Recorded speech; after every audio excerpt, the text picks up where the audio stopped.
Welcome to the Learning Pines YouTube. We hope this video helps. In this video, I will explain how to make quinoa easy. First, let's talk about rinsing. It's a crucial step to ensure your quinoa tastes great. Rinsing removes a natural coating called saponin, which can give quinoa a bitter, soapy flavor. Simply place your quinoa in a fine mesh sieve and rinse it under cold running water for about 30 seconds until the water runs clear.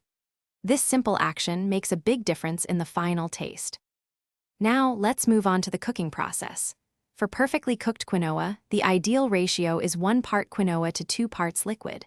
You can use water, vegetable broth, or chicken broth for extra flavor. Bring your chosen liquid to a boil in a saucepan, then stir in the rinsed quinoa. Reduce the heat to low, cover the pot tightly, and let it simmer for about 15 minutes until all the liquid is absorbed. The next step is essential for achieving that light, fluffy texture. Once the 15 minutes of simmering are up, turn off the heat but keep the pot covered.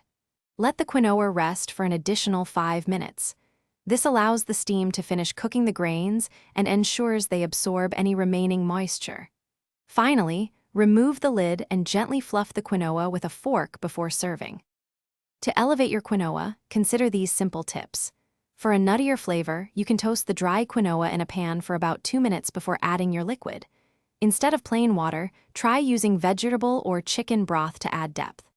After cooking, stir in some fresh herbs, a pinch of your favorite spices, or a squeeze of fresh lemon juice for a bright finish. Enjoy your perfectly cooked, easy quinoa. Thanks for watching.